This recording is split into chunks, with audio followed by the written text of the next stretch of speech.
I'm Linus. Welcome to Kids Talk Church History, a one-of-a-kind podcast where kids investigate the history of the church. Over 2,000 years ago, Jesus said, "I will build my church, and the gates of hell will not prevail against it." Has he kept his promise? How has Jesus built and preserved his church against all odds? Come with us on a trip through history to find the answer, here on Kids Talk Church History. Few people today have heard the name Jan Laski, and few know that the Protestant Reformation made some progress in Poland, at least for a time. Back then, Laski was well known all over Europe. He had also a great influence in England, where he lived for a while and was an untiring opponent of the heresies of his time. Learn more about his fascinating story and the Reformation in Poland in this episode of Kids Talk Church History. I'm Emma. I'm 16, and I live in Raleigh, North Carolina. I'm Grace. I'm 11, and I live in Raleigh, North Carolina. And I'm Christian. I'm 14, and I live in Charleston, South Carolina. I don't even know if most Americans know much about Poland in general. It's not usually in the news, but it was very important in history. Yeah, I've only read a little bit of Jan Laski. One thing that I think is different about him is that he was a nobleman. None of the major reformers like Luther, Calvin, or John Knox were noblemen, I'm pretty sure. Yeah, and he became a Roman Catholic priest and then a bishop, which is kind of similar to some of the other reformers who were also priests or monks or things. But anyway, he came in contact with some Protestant reformers, and his views started to change from his Catholicism. He was born in 1499, and in 1543, when he was 44, he moved to the Netherlands and confessed that he didn't believe many of the doctrines of the Roman Catholic Church. And he also got married, which was not allowed for Roman Catholic priests. Right. So then he settled with his wife, Barbara, in Frisia, a region in the Netherlands that was Protestant. He was invited by the local ruler to oversee the churches. And then he moved to England.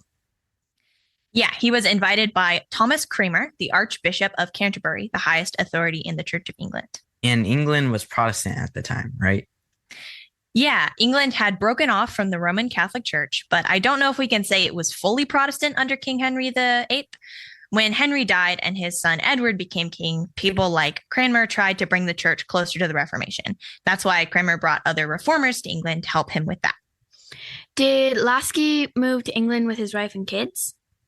Yes, and it was not always easy because at that time, England was plagued by a mysterious and contagious disease known as sweating fever. So both Laski and his wife caught it. They got better in 1552, but Barbara had a relapse and then ultimately died. I think life was a lot more difficult in those days, and when there was no cure for a lot of diseases. But then even England stopped being a safe place for Protestants because Edward died and his half-sister Mary took his place, and she was Roman Catholic. I can't even imagine what it was like in those days. You have a ruler who believes as you do and you're fine, and then all of a sudden you get a new ruler who bans your way of worship. Also, I'm really glad we have modern medicine. So you have two things to do, to either flee or confirm. Yeah, and fleeing was difficult for most people. I mean, how could a farmer leave his plot of land? You can't really travel with that. I guess Laski was free to leave, but where did he go? I think he looked around for a while and eventually went back to Poland, where the Protestant Reformation was making some progress. There he tried to convince King Sigismund II, that's a complicated name, to establish a national church. But Sigismund, unlike most rulers of his day, allowed different religions. Well, that sounds a lot fairer, right? Instead of forcing everyone to follow the same religion. To us, certainly it seems fair, but Laski was worried that the king was allowing heresy to flourish and heretics to teach and preach freely. I know we've mentioned heretics in a few episodes before, but maybe can we explain again what and who they are? So a heretic is someone who doesn't believe in the main teachings of the Bible. For example, in the past, we've looked at the followers of Arius who believed that Jesus was not fully God. You can't not believe that Jesus is fully God and still call yourself a Christian. And then we have lots of episodes on heretics. So you can, after this episode, you can go listen to those. So who even were the heretics at the time of Laski? That is a good question. I'm going to leave that to our guest, Dr. Dariusz Bryćko. We'll have to ask him how to pronounce his name. Head of the Tolle Lege Institute in Warsaw, Poland. Dr. Brycko, thank you so much for joining our podcast. It's good to be with you, and you can pronounce my last name as Brycko. So think of Bryćko. a Brit and then add co. So okay, thanks. All right. So first of all, what is the Tolle Lege Institute? Well, Tolle Lege is a Polish nonprofit organization, which I founded together with my wife many years ago. And the main goal of this organization is to bring renewal of biblical faith as expressed in the Reformed confessions here in Poland. We're always looking for new ministry partners and like to get in touch with those who are interested to learn more about Poland and what we're doing. So make sure you go and check out Tolle Lege, spelled with double L, tolleLegePoland.org. Thanks for sharing. Also, I feel like I'm going to butcher so many pronunciations, so I apologize in advance. So you've heard what we've said about Jan Laski and the Reformation in Poland. Is there anything you would like to add or correct or anything like that? Well, his name you can just, I know if you see it spelled in Polish, it looks like Jan, but it's simply John. And many times you can refer to him, or many people refer to him by his Latinized name. So it's Johannes Olasko. Or John Waski, John Lasko. So there are different ways to call him, but his first name is simply John. And then speaking of the heretics, you guys asked about the heretics earlier on, and the heretics of Waski's time were similar to those of the early church. Actually, just as the ancient Arians, whom you mentioned, who denied divinity of Christ, so also the heretics at the time of Waski denied the divinity, the divine nature of Christ, and therefore they were also called by many other Christians, Catholics, Protestants, Eastern Orthodox, Arians. But there were also other names which were used to describe those heretics of Waski time. And they were also called, so the same group, those Arians were called Polish Brethren, Socinians, or Anti-Trinitarians, since denying Christ's divine nature meant that they also denied the whole idea of triune God or Trinity. Right. So it seemed like, while there were all these heretics, but there was also the Reformation in Poland made some progress while he was in England. So what caused this progress? Well, Waski was away from Poland for, I think, about 17 years.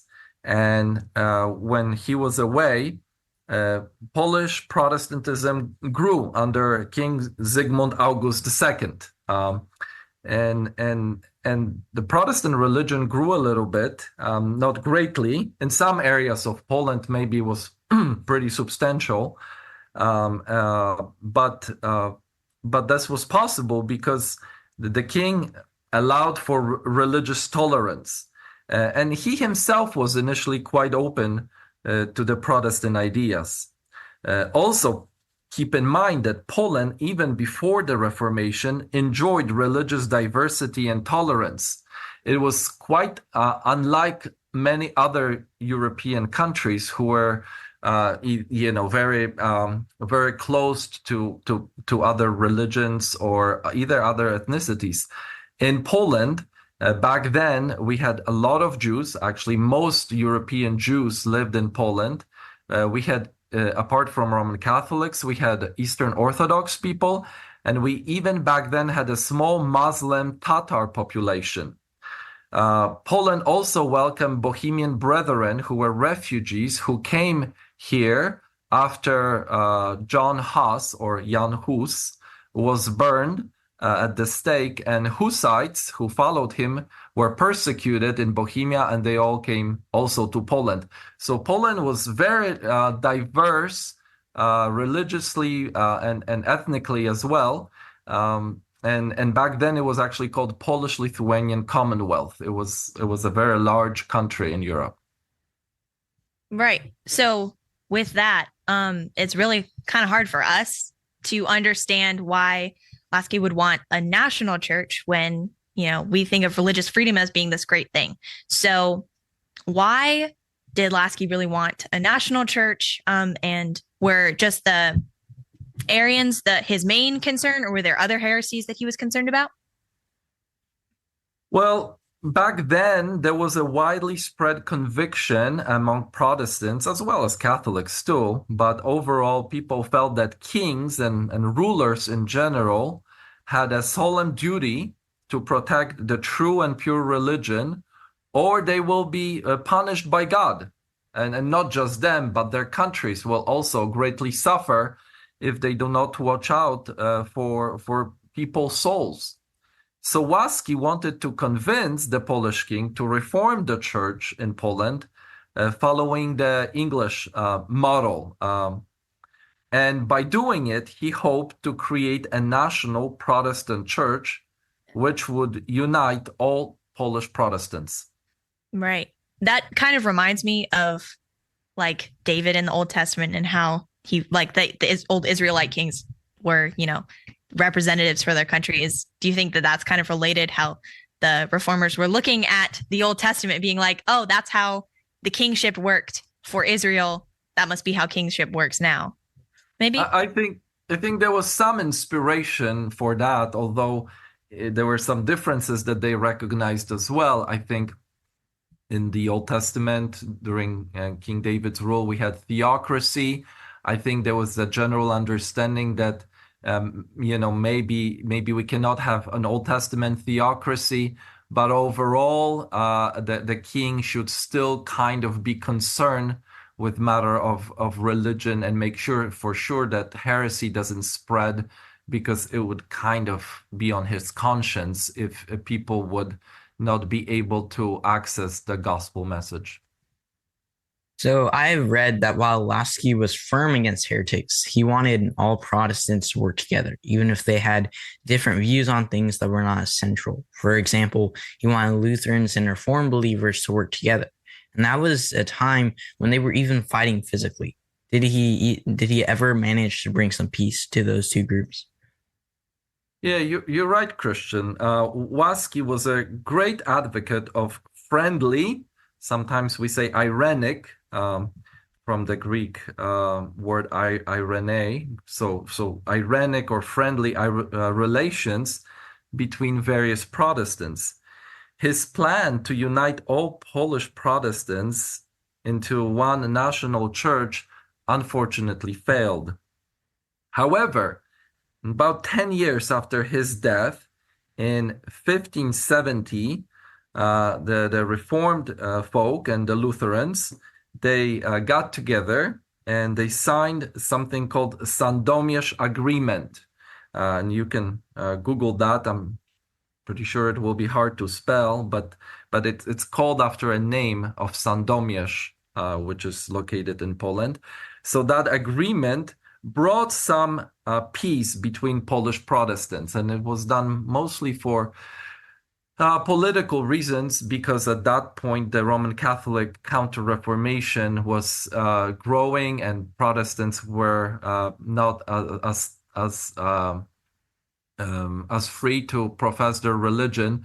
So they started slowly understanding what Laski was trying to convince of them earlier, and they united under this document, understanding that in most things they agree, and in some few things they don't agree.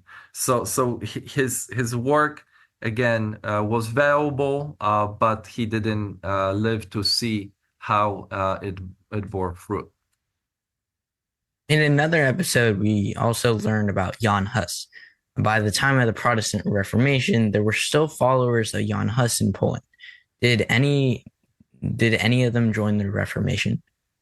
Yeah, and I mentioned that already, and it's amazing how much you guys already know about Reformation. I'm very impressed. Emma and Grace before just did a wonderful presentation, and you, Christian, asking great questions here. But it is true that the Bohemian or Czech brethren were already in Poland, and there were, we usually think Reformation started in Germany with Martin Luther, but really in many ways it started among the Slavic people here in Poland or Czech Republic or Bohemia, because many Hussites who were persecuted, like I said, came to Poland. And Jan Laski really put a lot of work to try to unite them, with the Polish Reform, and later they did become part of the Polish Reformed Church. Actually, in Poland, there's still one congregation which originated with Czech brethren, and if you go into that church, it's a Reformed church now. Some of the writings on the wall are in Czech language; they're not in Polish. Another interesting fact is that Jan or John Amos Komeński, or Comenius, was one of the most famous Bohemian leaders who lived in Poland. And interestingly, he was even once asked to serve as the president of Harvard. But for some reason, he declined and he stayed here in Poland. So I've also read that Laski was one of the translators of the first complete Polish Bible, but he never lived to see in print because it was published 3 years after he died. What Bible are you using in Poland, and how is it similar to Laski's Bible? You're right that he was working on the Polish translation of the Bible. It is also worth mentioning that this Bible was published, thankfully, to Lithuanian Calvinists and a big Lithuanian family, Radvila or Radziwiłł, as we say in Polish, who were really promoting the Reformed teachings in Lithuania and Poland. And many Lithuanians back then used Polish language, as Poland and Lithuania, as I said before, formed a union, a country called Polish-Lithuanian Commonwealth. So this Polish-Lithuanian Bible that Laski contributed to became the basis for other Protestant translations of Polish Bibles.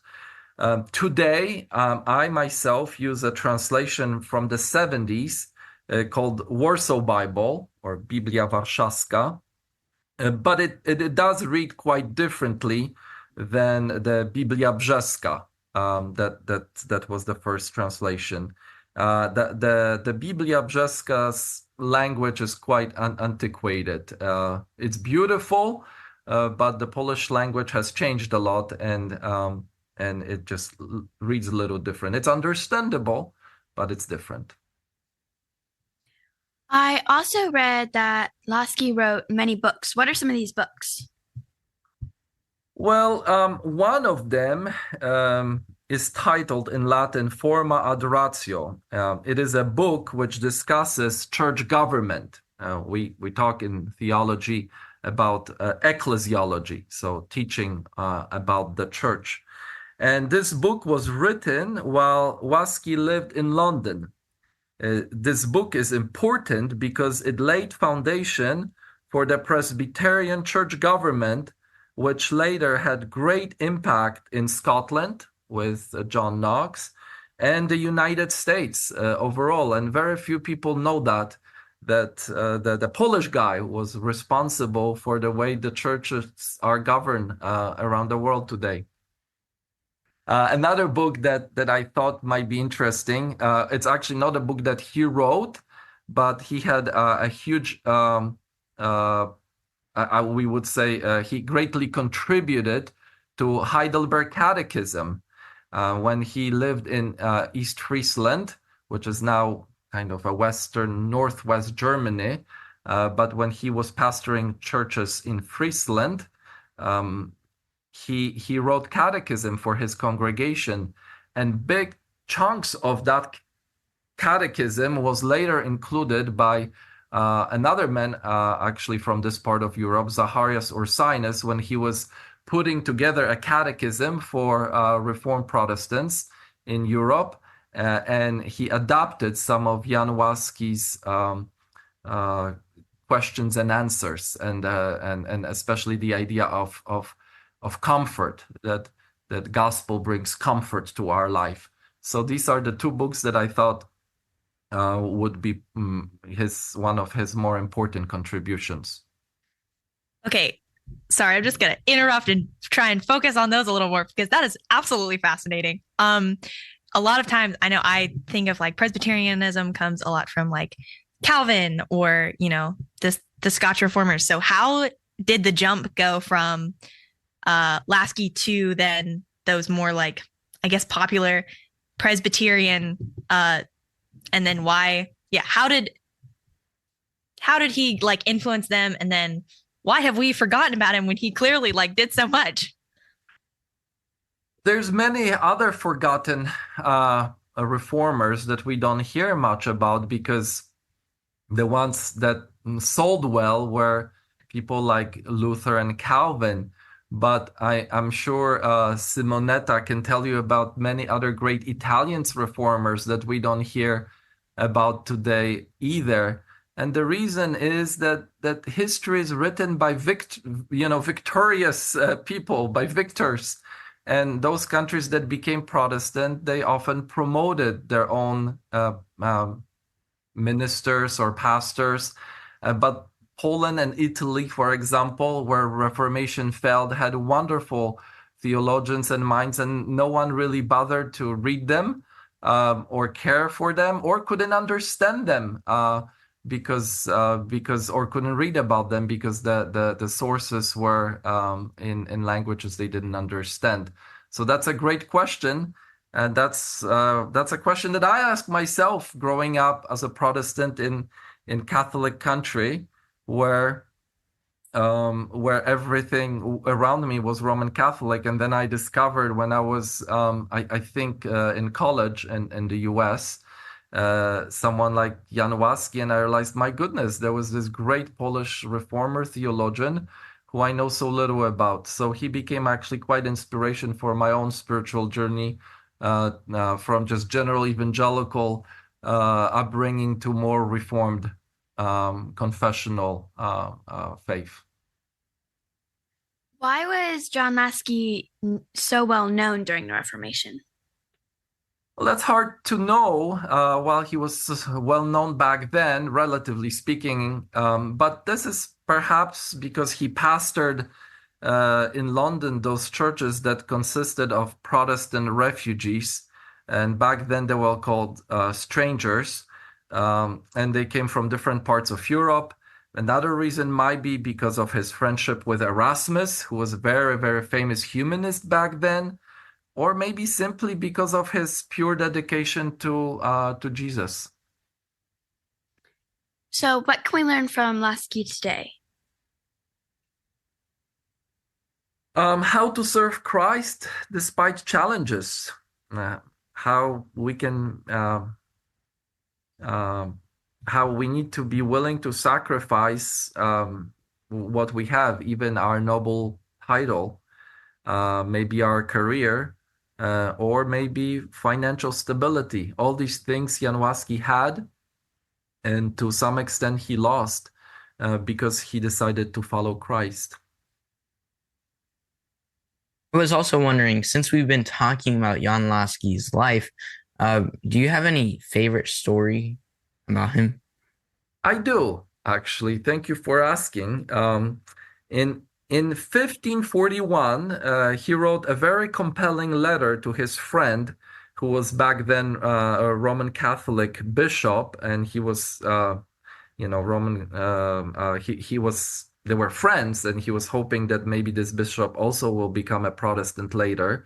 And Laski was a priest before he became a pastor. So this is he wrote a letter to this friend, and let me quote in my translation part of that letter how he describes what he has done with his life. He writes, "It is hard time for me now, I need to admit, to leave most precious land of the fathers, beloved friends, and everything that I have. It was hard to face all the dangers, poverty, and harm I have to experience. But thanks be to God, who gave me the bravery so I could do it. So I am proud that I am the first from our people unto whom God showed his unspoken mercy, and that he counted me worthy of being despised and stricken from all that I had, all for the sake of his name, the name of the one who was despised, crucified, but now victorious, rules at the right hand of his Father in heaven. I can totally see how that guy wrote part of the Heidelberg Catechism. Good point. Good point. That's right. Because he found so much comfort in the gospel, in trusting Christ, a comfort that the Roman Catholic theology could not give him. And that is the essence of the Reformation message, the assurance and comfort that comes from trusting the Lord Jesus Christ. Okay, I've read that Poland is still mostly Roman Catholic. Are there also Protestant churches there? They are, but there are very few. Poland is one of the most devout Catholic countries in the world. Only less than 0.5% of the population is Protestant. And trust me, most of the Protestants here never heard of Jan Laski, and they have very little understanding of their own history or Protestant confessions. You already know more about Jan Laski than most Polish Protestants, who are again very few. Now we have a question we ask all of our guests. If you could meet anyone from the time of the Reformation, who would that be? Definitely Jan Laski, and also perhaps from the 17th century, another great Polish Reformed theologian named Jan Makowski, or Johannes Makowius. He actually was very famous for being just a really wonderful teacher of theology in Franeker, also in Friesland. And he was related through marriage to famous Dutch painter called Rembrandt.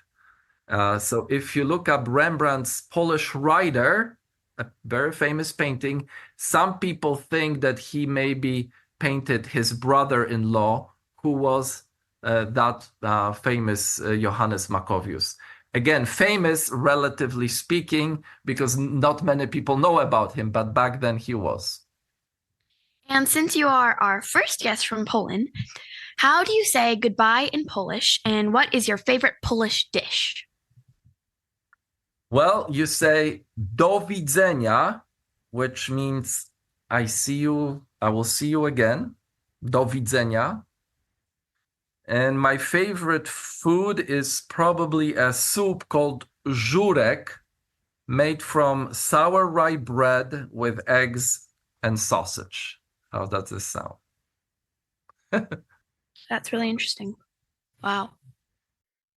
It's actually traditional soup for Easter. So, can you tell us how to pronounce your name again? Dariusz or Dariusz Bryćko. Bridge and Co. Brycko. All right. Dr. Bryćko, we are so thankful that you decided to spend this time with us. And listeners, if you visit our website, kidstalkchurchhistory.org, you'll find a link where you can enter a drawing for a free book. This time, we are giving away Simonetta Carr's book, Church History, where you can read more about the Reformation in many European countries. In partnership with the Alliance of Confessing Evangelicals, and on behalf of my co-hosts, Grace and Christian, I am Emma. Thank you for listening to Kids Talk Church History.